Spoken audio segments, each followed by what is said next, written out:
పద్ధతైన రాజకీయాలు చేయడం. అందుకే చెప్పాను, రాజకీయాల్లో ఉండదగ్గన వ్యక్తి కాదు. ఎలాంటి వ్యక్తులు రాజకీయాల్లో ఉండకూడదో అలాంటి వ్యక్తి కేస్ స్టడీ ఇది. Not only this.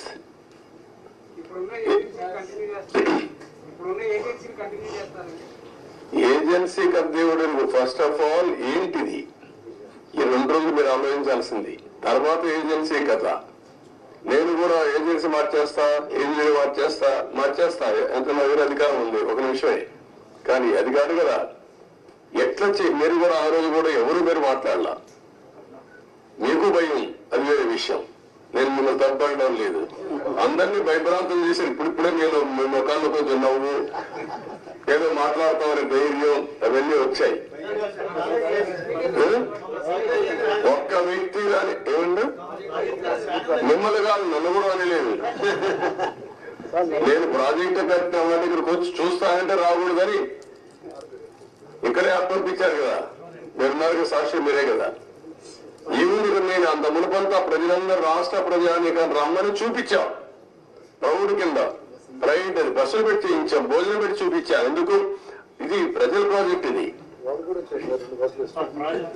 అప్పుడు వచ్చారు. రైనీ సీజన్ మళ్ళీ స్టార్ట్ అవుతుంది. ఫర్దర్ డ్యామేజ్ అవ్వకుండా ప్రివెంటివ్ స్టెప్స్ చేసుకునే అవకాశం ఉందండి. ఇప్పుడు అది కూడా చూడాలి ఎంతవరకు అవకాశం ఉంది.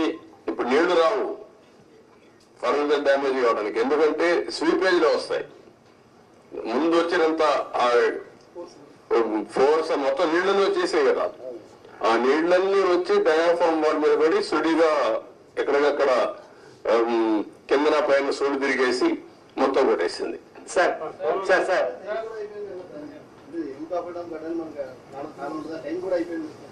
ఇప్పుడు చేయలేరు, ఏం చేయలేదు. November December season is over. Sir 2019 నుంచి సార్ ఎవరి దగ్గర చేద్దాం? Good point. బాధ్యత ఉండాలి కదా వ్యక్తులకి, ఉండాలి. అదే దాని మీద డిబేట్ చేయమన్నా ప్రజల్ని. సార్ సీఎం గారు ప్రభుత్వంలో ముఖ్యమంత్రి గారు ఒక రకంగాను, ఒక మంత్రి అనిల్ గారు ఒక రకంగాను, ఇంకో మంత్రి ఏమో వ్యంగ్యంగాను పోలవరం దీని గురించి ఇచ్చేశారు. మనకు దానికి డిఫరెంట్ గా ఏం చేయకూడదు అంటే ఇప్పుడు ఏం చేయాలని నేను అడుగుతున్నా మిమ్మల్ని. నేనేం చేయాలని నేను కూడా ఇంకా అధ్యయనం చేస్తున్నా. ఈ రోజు ఒక మాట చెప్పి రేపు ఒక మాట చెప్పి డయాఫామ్ అంటే అది ఎక్కడ కనపడలేదు నాకంటే. అలాంటి మంత్రులు చూసాం, డయాఫామ్ వరకు కనపడలేదు మంత్రి. సార్ 2019 నుంచి 2024 వరకు సార్ 2019 నుంచి